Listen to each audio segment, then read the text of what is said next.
Here's what's cooking on an all-new Sports Stove podcast. We are talking the NFL, the conference championship games.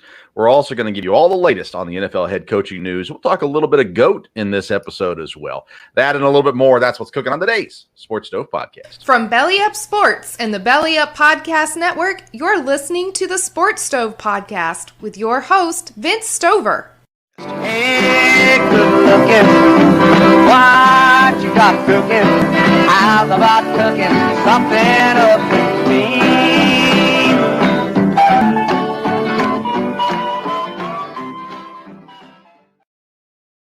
Welcome back in to an all-new Sports Stove podcast presented by Belly Up Fantasy Live. Belly Up Fantasy Baseball Live kicks off for first pitch, or however you want to say it, starts February 20th, every Sunday, 8 p.m.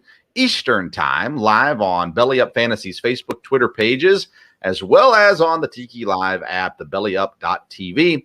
Will be Belly Up Fantasy Baseball Live. Kevin Wilson is the host. I'll be joining him almost every week to talk about what's going on in fantasy baseball. We'll be doing player rankings, live fantasy draft, and keep you going all season long on the necessary additions and drops that you need to do to keep your fantasy baseball team relevant. So all that is February 20th and every Sunday after at 8 p.m. Eastern Time.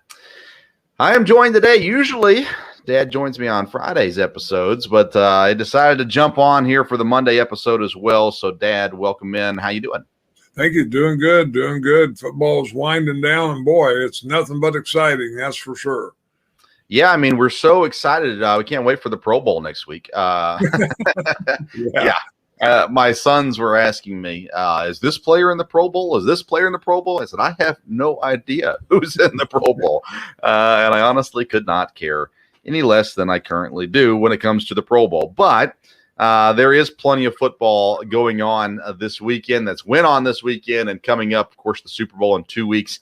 And we'll get to all that later in the program. But I want to start off the program today talking about Tom Brady. The announcement came out earlier at the end of last week that Tom Brady is going to retire. Of course, since that announcement has come out, there's been some, hold on a second, I haven't said that yet, and those kinds of things.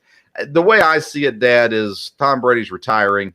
He wasn't ready for the announcement to come out yet. Somebody said something they weren't supposed to. At this point, I'd be a little surprised if Tom Brady comes back next year. But do you think Tom Brady's playing career is over? Yes, I think so. I think it makes sense. From there, I mean, he's played a long time, but I would think this makes sense here. You know, I tried to think, well, should have he quit after last year after he won the Super Bowl? But I mean, he was close this year too. So, and he did win a Super Bowl somewhere without Belichick, and I'm sure that was part of what he wanted to do. And I don't think he would benefit from playing anymore at this point. We've all seen quarterbacks stay around just a little bit too long, and everybody you just try to forget the last year. You forget Montana's last year. You try to forget Brett Favre's last year. Things like that. But they stayed around too long, and so this would make sense that Brady would move on here. Yeah, it's funny. Adam Schefter last, I guess 2 years ago now at the draft. No, it was this year at the draft that he said, leaked the Aaron Rodgers stuff about wanting to be traded, and then there was a lot of backpedaling on that. Now Adam Schefter breaks the Tom Brady news only to have to backtrack on that one as well. I feel like Adam Schefter's taken a couple hits here in the recent NFL season, but I don't think he's wrong. I think whoever gave him the information knew the information, spoke it into existence, put it out there for people to have, and at the end of the day, Tom Brady just wasn't ready for it to be out there yet. So somebody made a big goof up by getting that announcement out there, and it shouldn't have been out there just yet. But it is, and at the end of the day, we'll now just wait and see when Tom Brady decides to make the announcement official. Tampa, they're going to lose Chris Godwin here in the offseason. They're probably going to lose a few other free agents. They had guys that came back, signed one-year deals. They're probably not going to be the same team next year anyhow. It makes sense for Tom Brady to walk away at this point. Other exciting offseason news has been the coaching searches and the coaching hires. And so I'd like to take a few minutes to talk about this, and then we'll get into the games from this weekend. Let's start off with the Chicago Bears. They make the announcement. Matt Eberflus, he's was Indianapolis's defensive coordinator. They announced him as their head football coach, and I thought it was a really good hire. Eberflus got a number of interviews last year, thought he might get a job last year, and he ended up not getting one. He lands in Chicago. What do you think about that hire with Chicago?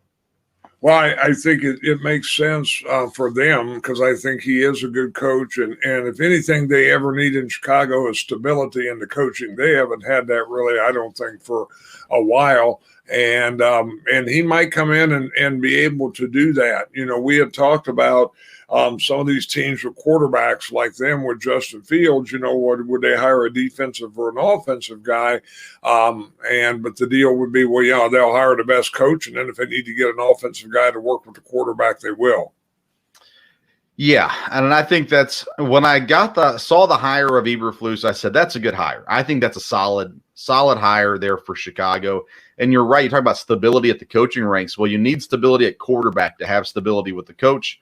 They seem to have a guy there that can play quarterback, and I expect Justin Fields to have a successful career. Now, Eberflus goes out and hires Luke Getsy, who was the quarterback coach most recently in Green Bay. He previously had served as a wide receiver coach. He spent some time at Texas A&M as well. I'd like to hear your thoughts on Luke Getsy, what you think he'll be as an offensive coordinator and the guy that's now put in charge of making Justin Fields successful. I mean, you look at his track record and who he's worked with, of course, quarterback coach there, but Green Bay allowed him to be involved in a lot of the game planning and things there. This doesn't surprise me a whole lot because Matt LaFleur, went the route of calling plays somewhere 1 year before he was the head coach, and I think that's kind of where this is headed. I don't think Luke Getsy will be there long term because he's a young guy, and I think, he will aspire to be a head coach. He's had a lot of different opportunities in college, but I think it'll be a good training ground for him. I think it'll be good for Justin Fields, and I think he may not be there more than a year or two. I mean, LaFleur was at Tennessee 1 year and then got his opportunity. I don't know if it gets quite that quick, but I think he's a good, seems to be a great offensive mind. And I think as a coordinator, I don't think he was ready to be a head coach yet, but I think they got one of the top young guys that can work with a quarterback. So Getsy, I said Texas A&M. He was at Mississippi State as offensive coordinator in 2018. Then he came back to Green Bay in 2019 as the quarterback's coach. We're Packer fans. I got to tell you, I don't think Luke Getsy's ready to be an offensive coordinator.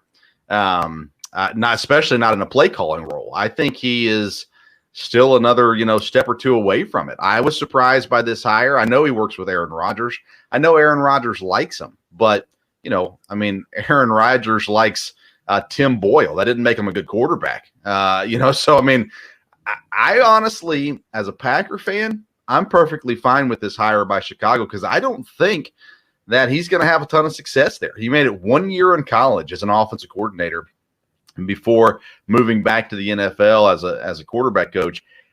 He's been around a couple different colleges and time with Green Bay, but I got to tell you, Dad, I really don't think Luke Getsy's ready to be that kind of role where the franchise lays on his shoulders. If he cannot get Justin Fields doing what Justin Fields needs to do, it's on him more so than Eberflus. So the pressure is going to be on. You're going to be in the same division, which is nice, the defense and things like that, I suppose. But I'm telling you, Dad, am I wrong? I just don't think Luke Getsy's ready for this yet. Oh, I think I think you may be wrong on this. We'll see. Just because, again, how do you know when a guy's ready to be offensive coordinator? Well, if he has a year or two experience, well, he has to be. And I think the way they've worked things at Green Bay, even during one of the preseason games, he called the game This year, they let him do that instead of Hackett because Hackett had done it before. So I think, he's been thinking this and looking at this and has had an opportunity to really be in on the inside. Now, has he called the plays yet? No, he hasn't. But I think he knows how to work with quarterbacks, I believe. And I think Fields, if you guys, you want to come in and have a quarterback to work with, I think there's a lot to work with. And I think with a new head coach, it should be a clean script. They can tailor the offense to Fields and the strengths that they have. And I think he can have some success there. I mean, as a Packer fan, I hope he doesn't, but no, I think he can. I think in some ways it was a good choice. Whether he would have been the Packers offensive coordinator if he'd stayed there, we won't really for sure know that, but we know he wouldn't have called the plays if he would have stayed at Green Bay. Yeah, and I don't think he would be. I think because they blocked the offensive line coach from moving on as an OC somewhere else. So I believe they got that lined up. But, you keep talking about he knows how to work with quarterbacks. He was a quarterback coach at West Virginia Wesleyan. He was a quarterback coach at Indiana, Pennsylvania. Then he didn't work with quarterbacks again until Green Bay in 2019, 2020. So I don't know. I just, maybe he's a great coach and maybe he'll work out and be great. It just surprises me if you only last 1 year at Mississippi State as offensive coordinator, and now, now here you sit as the Chicago Bears offensive coordinator not too long after that. Surprises me. I felt like the best role for him would have been to take another step up in the system, and maybe he wasn't going to get that opportunity, but to take another step up in the system he was in, and then from there move on to the play calling role. But nonetheless, he gets his opportunity in Chicago, and we'll see how it works out. I'm surprised by it. I felt like there's a lot of offensive minds out there, and I'm surprised Getsy's the one that gets the call in such an important position for Chicago. Again, you talked about they hired a defensive coach, and so the offensive coordinator, the weight is on his shoulders, and I'm not sold that Getsy is ready for it, but we will see. Let's talk about, speaking of Packers assistants, Denver Broncos go out and hire Packers offensive coordinator Nathaniel Hackett. Now, Hackett did not call plays in Green Bay on a regular basis, but he did in Jacksonville. He took Blake Bortles to just a couple snaps away from the Super Bowl. So he's had play calling experience. He's known as a very good leader, a good locker room guy everywhere that he's been. He's gotten a lot of things. I was surprised that Hackett got a job as head coach, but I think Hackett's going to be a good head coach. He's in Denver. What do you think about the options for Nathaniel Hackett and the Denver Broncos? Well, I think it was a great hire for them. Now, again, they don't necessarily have a quarterback. He's going to have to get some people in there. But again, at Green Bay, I think, and other places, like you said, he's good with the players. I think he'll bring a lot of excitement to the players as well as, of course, to the fan base, which they have a great fan base out there. He's a good offensive mind. He knows how to structure things. Again, it'll be like any new head coach. He'll have some learning curves, but again, he's been in the system in Green Bay where I think they've kind of prepped him for some of that. I don't know that he was the best choice of all of them, but I think he was one of the two or three. I was not surprised he got a job because, again, he's a great communicator. I'm sure it was a great interview. He knows how to prepare, and I think he presented himself that way. And again, I think he can lead a team, and I think Denver's not a bad place to go when we look at all these jobs because there is some talent there. But again, they're going to have to get things settled at quarterback.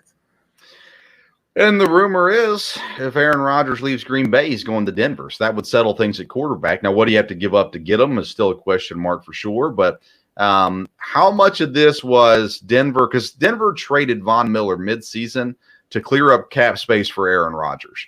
Now they hire a guy that Aaron Rodgers really likes. What is the chances that Nathaniel Hackett got this job?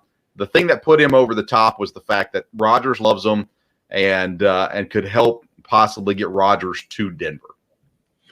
You're not going to be able to really say the answer to that question till you see what Rodgers does. I mean, everything everybody's saying is no, that isn't why they hired him. Obviously, if Rodgers goes there, then, then everyone will say, well, yes, that's why they hired him. I don't know that Rodgers will go there, and I think Hackett will be successful without that. But that very well could have been in the back of Denver's mind. Again, like I said, they cleared space up with Von Miller. I mean, I know certain personalities on the radio that have said all year that Aaron Rodgers is going to play in Denver next year, but that just that gets a lot of excitement and a lot of talk. I don't think anybody knows that. So we will see. I think we'll find out soon about Rodgers, and we'll find out. Yeah, I mean, Denver makes the most sense for Rodgers as far as the Packers too. It's an AFC team. You put them out there, not going to hurt the Packers at all. They've got some young pieces, receivers, and other positions that they could trade back, draft picks, things like that. And now you've got the connection with Nathaniel Hackett. I've said Denver and Vegas are the two that make the most sense for Aaron Rodgers. We'll get to Vegas here in just a second, but at this point, if the Packers move on from Aaron Rodgers and he still plays, I think 100% he goes to Denver. I'd be shocked if he goes anywhere else from that. But Nathaniel Hackett, I think it's a good hire. I think I would give it like a B plus, because I think there were better candidates. But I think Hackett has potential to be a really great NFL head coach, and because of, again, the players absolutely love him, and they seem to play for him too. So he's had success in the position as offensive coordinator, even with, not great quarterback situation in Jacksonville. But I think it's a good hire. The New York Football Giants, they announced Brian Daboll, the Buffalo Bills offensive coordinator, as their new head coach. I reported this the second that they made their GM hire. I felt like that was a package deal, but I was correct. Brian Daboll goes to the Giants. He had a lot of interviews last year, ended up not getting a job. Now he gets the job just not too far from where he was before. What do you like or dislike about the hire of Brian Daboll in New York? Well, again, I honestly don't know a whole lot about him. I did, you said right off there was a connection there, and you thought that's where he would go. So that makes sense.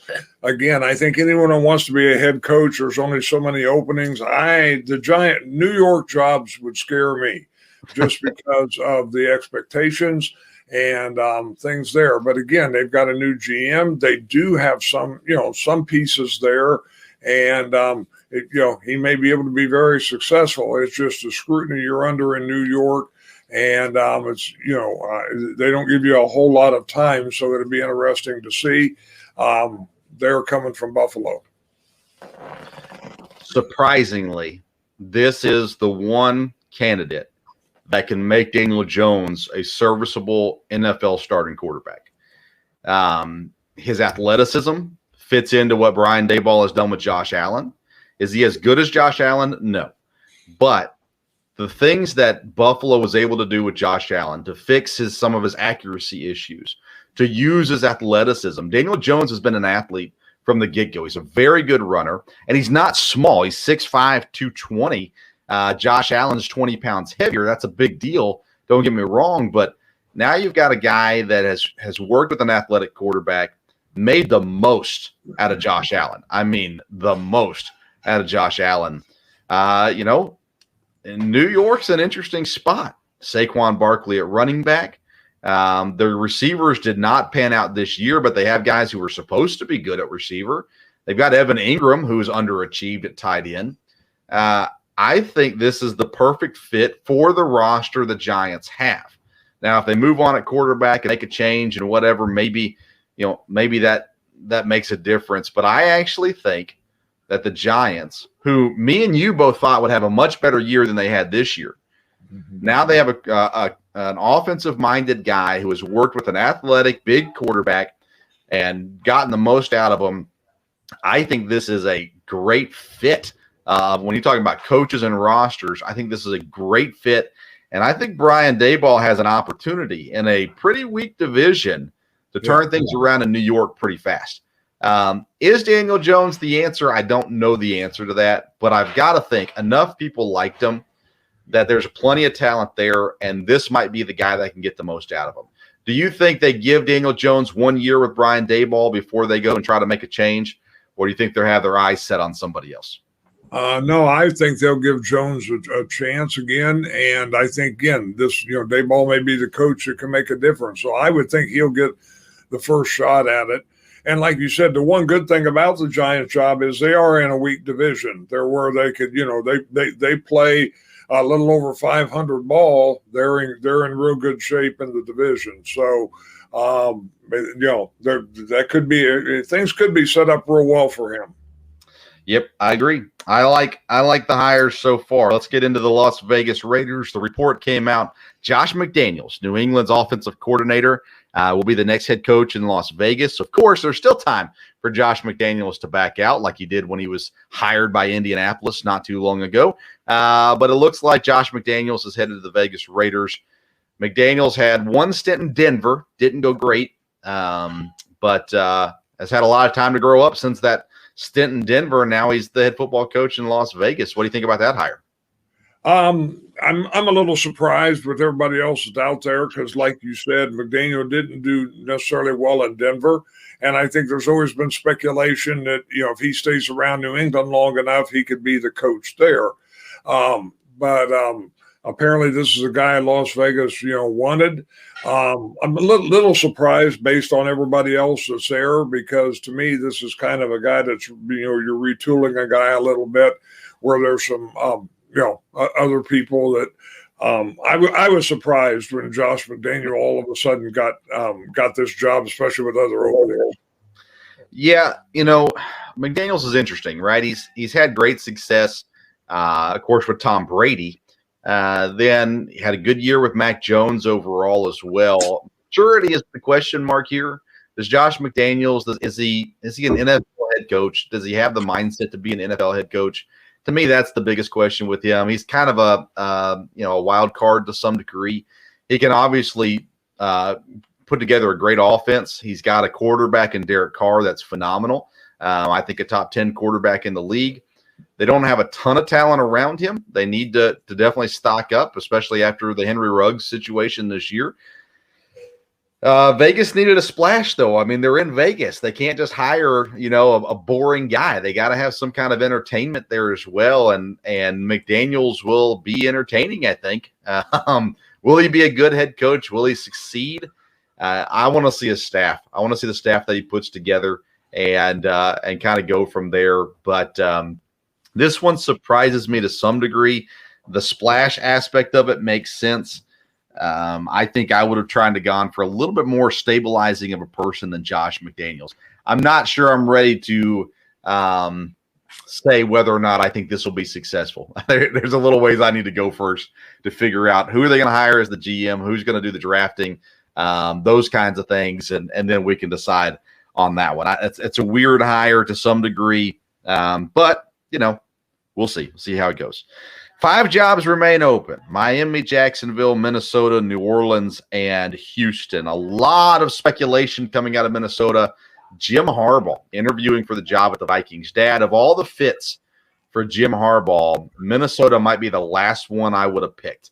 That one just doesn't seem to mesh. But you tell me, Jim Harbaugh, Minnesota, is it a match made in heaven, or do they need to go somewhere else? Yeah, like you said, I mean, that doesn't look like, it's a good fit at all. Again, it's an interesting place there in Minnesota. That obviously has a lot of talent there, especially, on the offensive side of the ball. So I can see why a coach would want, we've talked about people wanting to go there. And again, they always have a good defense. But again, it'll be interesting to see. Apparently, Harbaugh wants to jump back into the pros, which is interesting. Maybe it probably makes sense from college. I mean, he's beat Ohio State. What's he going to do now? He loses another couple of years there, and that's not going to work good. So it's interesting.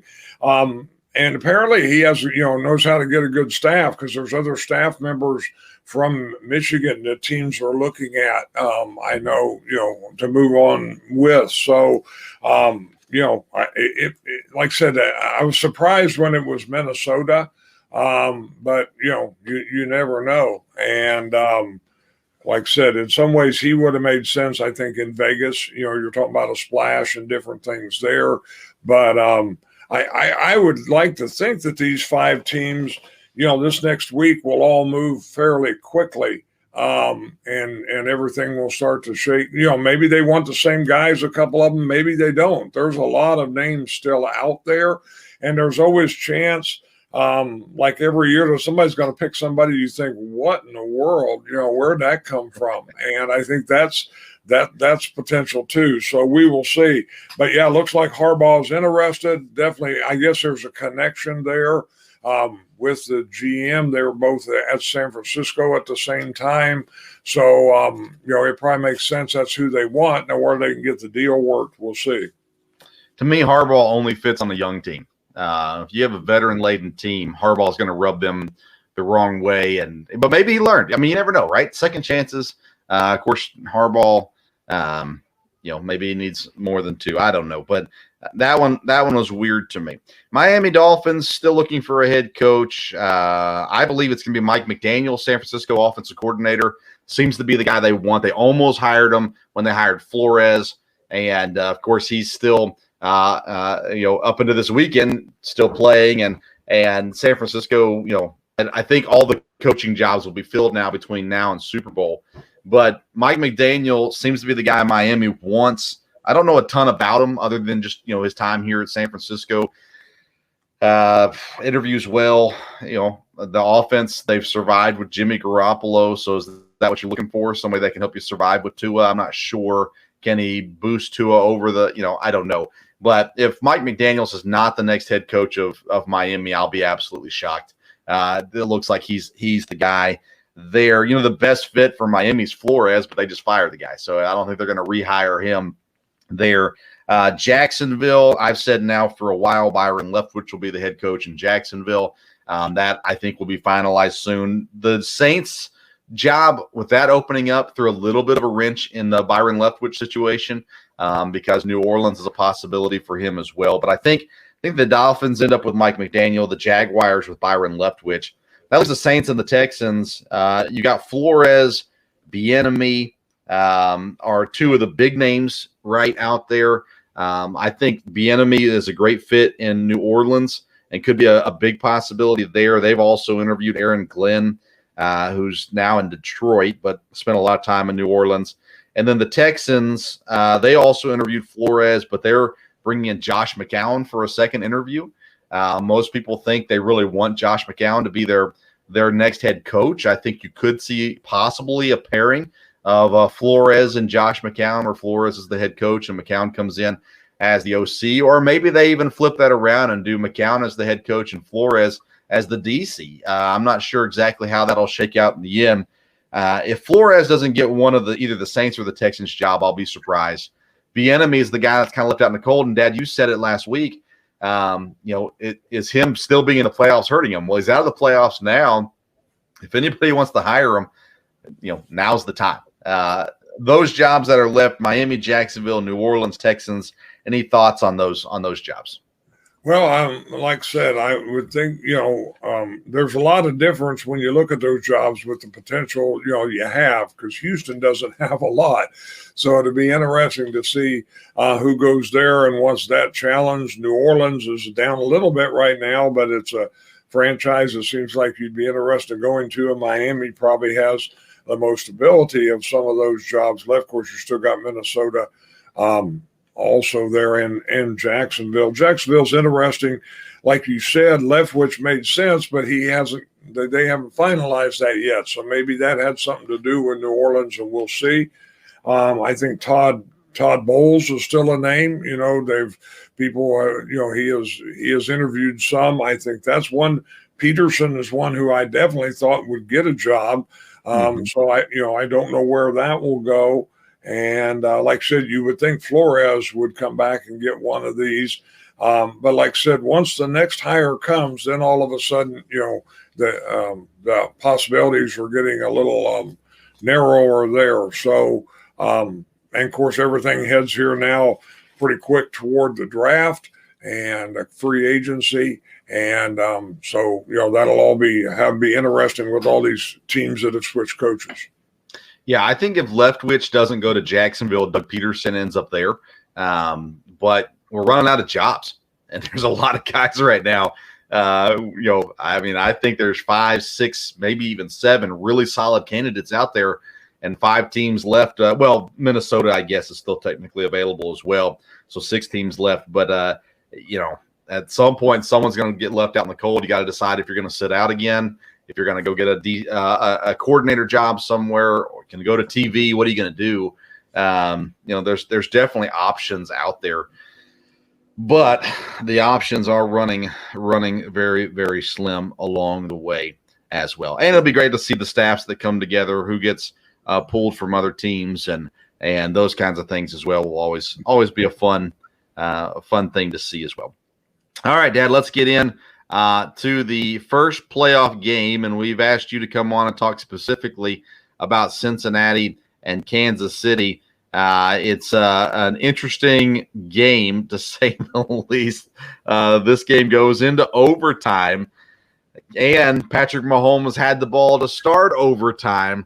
Cincinnati still comes out with the win. Starts off there is at 1.21-3. And then Kansas City fails to score right before halftime, throws a weird pass out to the left, and Tyreek Hill doesn't get out of bounds. They don't have any timeouts.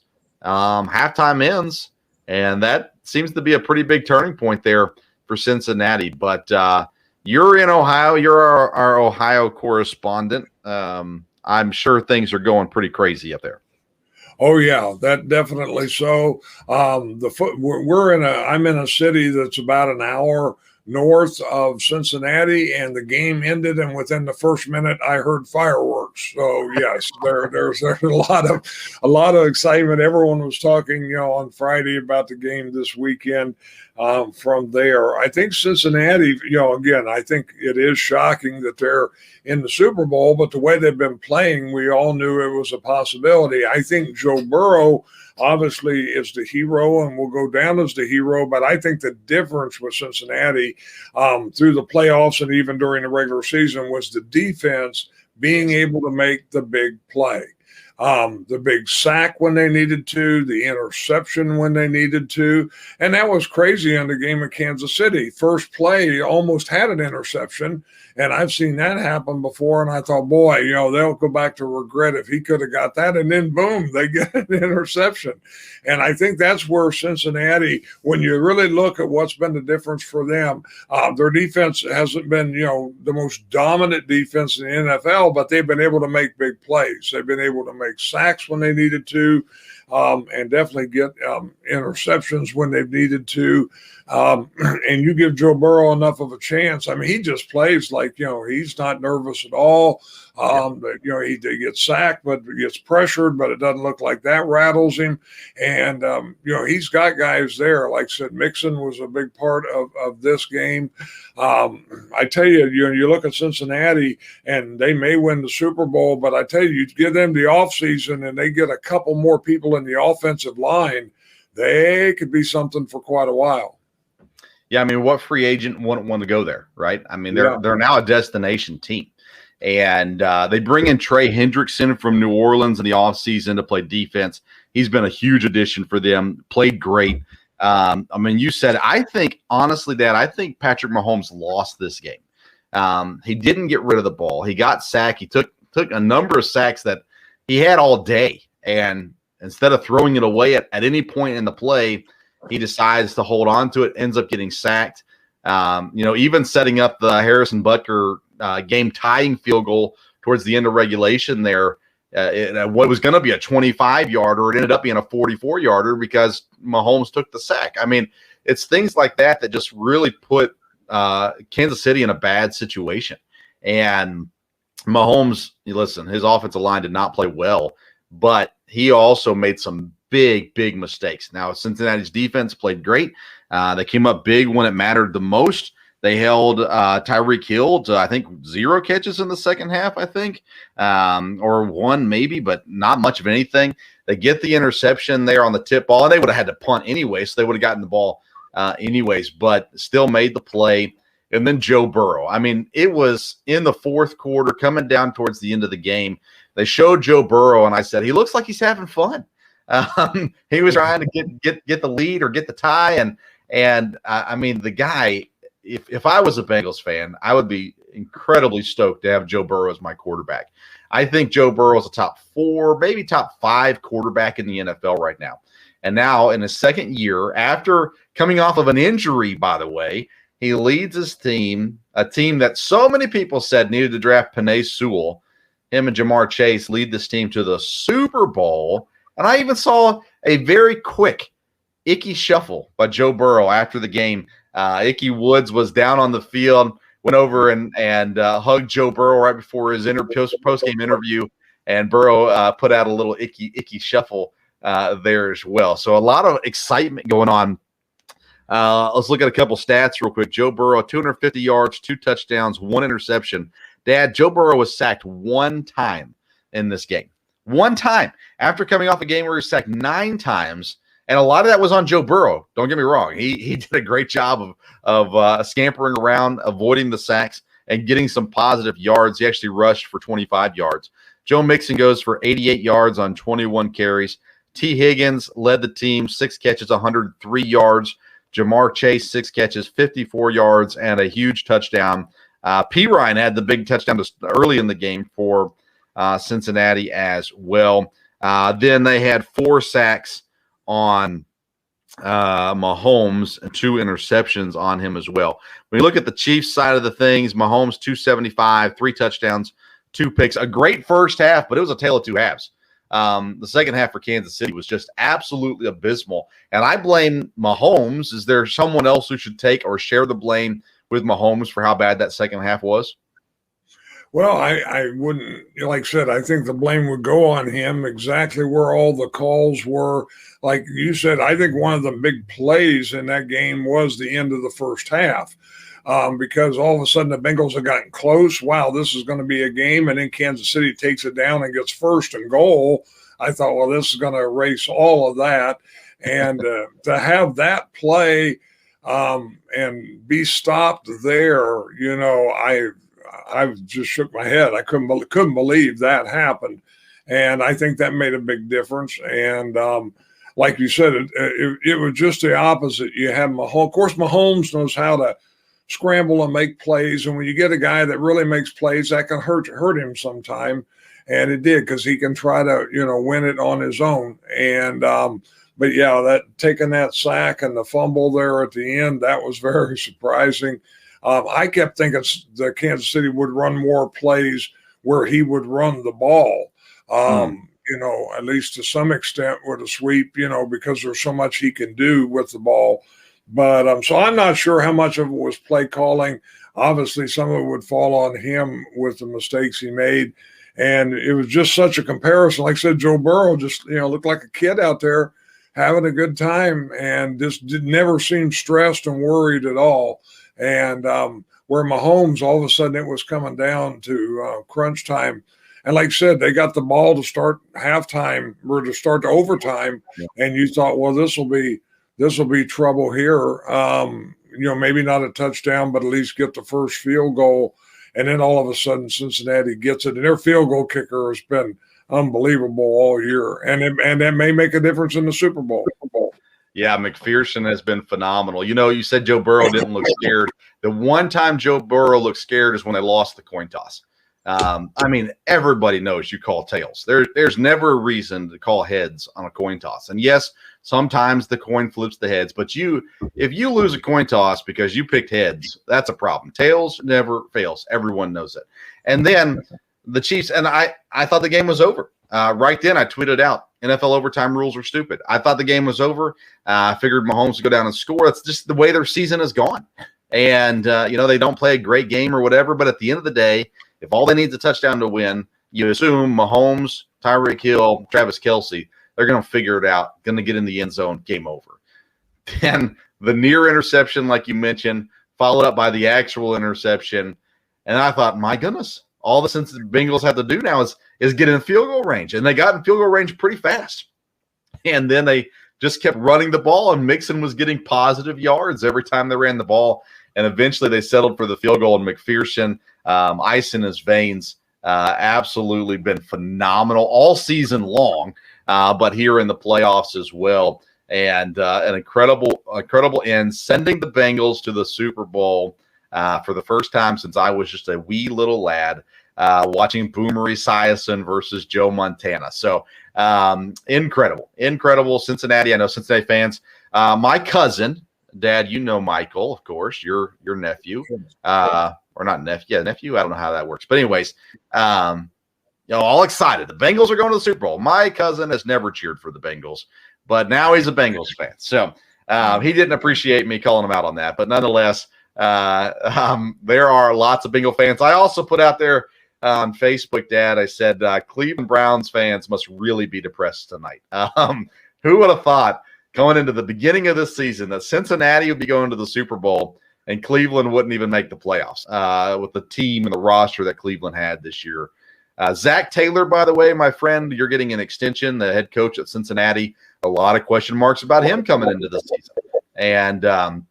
And Dad, we don't need to cover this on the podcast, I guess, but I'll say it anyways. They said during the game he's Mike Sherman's son-in-law, married Mike Sherman's daughter. I had no idea about that. No, I didn't know it either. So there you go, Zach Taylor with the Packer connection there as well. All right, Cincinnati in the Super Bowl. We will preview the Super Bowl in a later episode. So we'll wait to talk about the Super Bowl matchup here in another episode. But I've enjoyed Dad joining us for part of this Monday episode and talking about the Bengals and everything else. We're going to take a quick commercial break. When we come back, we'll discuss the last piece of the puzzle to join the Super Bowl puzzle as well. But first, a word about the Sports Podcast Awards. What's going on, Belly Up Sports fans? Thanks for tuning in to the Belly Up Sports Podcast Network. We have some really exciting news for several Belly Up Podcast Network shows. The Sports Stove Podcast, the Rough Cut Sportscast, and Here in Puckburg have all been nominated for a Sports Podcast Award. So head on over to sportspodcastawards.com and make sure to vote for the Sports Stove Podcast for Best College Sports Podcast and Best News and Current Affairs Podcast. Vote for the Rough Cut Sportscast for Best American Football Podcast, and vote for Here in Puckburg for Best Winter Sports Podcast. Again, that website is sportspodcastawards.com. Thanks for being the best part of Belly Up Sports. We are what they aren't. Welcome back into the Sports Stove, presented by Belly Up Fantasy Baseball Live, coming February 20th at Belly Up Fantasy Facebook and Twitter pages, as well as the Tiki Live app and the BellyUp.tv that you can find on your Roku or Apple TV or other streaming TVs as well. The final game of the day was San Francisco and Los Angeles. Another great game, by the way. What a playoffs that we've had so far, coming down to kickers and overtimes and all kinds of craziness. And the one thing I asked for coming into this weekend is, please don't make me watch Jimmy Garoppolo in the Super Bowl. I don't want to do that. I don't want to have to watch this guy play another game, and I don't have to. Jimmy Garoppolo loses the game for San Francisco ultimately on an interception that just a crazy throw trying to keep the ball alive. And I guess you have to give him some credit for trying to keep things going, but Jimmy G throws the game away there at the very end for San Francisco. He ends the game 232 yards, 2 touchdowns, the 1 interception, although Los Angeles dropped multiple interceptions in this game. Deebo Samuel runs the ball 7 times for 26 yards, catches it 4 for 72 and a touchdown. Brandon Ayuk 4 for 69. The running backs for San Francisco, the run game just never got going. They couldn't do it. 20 attempts, 50 yards, 0 touchdowns for San Francisco's rush game. For the Rams, Stafford, 337 yards, 2 touchdowns, 1 interception. San Francisco dropped interceptions as well. Cam Akers, 48 yards on the ground. Not a great run game for the Rams today either, but Cooper Kupp, was quite the story. 11 catches, 142 yards, and 2 touchdowns. Odell Beckham, 9 catches, 113 yards. The backup tight end, Kendall Blanton, he goes 5 catches, 57 yards. Cup averaged 12.9 yards a catch. Odell, 12.6 yards a catch. Blanton, 11.3 yards a catch. This was the show that we saw today. It was Matt Stafford. It was Sean McVay. It was the Rams' high-flying offense. And the defense played pretty well. They didn't get a single sack recorded, but they forced some turnovers. They made things happen, put a lot of pressure on Garoppolo. McVay it wasn't his best coaching day, right? I mean, he had 2 failed challenges. Now, ideally, there's someone telling him challenge. It's not him making that decision on his own. Whoever made the decision, if it wasn't McVay, needs to be fired. They were both really bad challenges, wasted timeouts. It was not the best coached game for Sean McVay. But that being said, the Rams win. So we're looking at a Los Angeles Cincinnati Super Bowl in Los Angeles. Second year in a row, the host team is in the Super Bowl. Matt Stafford, after his years in Detroit, finally makes a Super Bowl. And so congratulations to Stafford. The Rams come in with a roster that on paper should win every game they play, but they have not done that, obviously, to this point this season. They beat San Francisco for the first time this season after losing to them twice before. They are a dangerous team. They are a team that can score instantly. Cincinnati, the really unexpected team. There were a lot of people who picked the Rams early in the year as the possible Super Bowl team. And so they are there. Cincinnati, the unexpected team.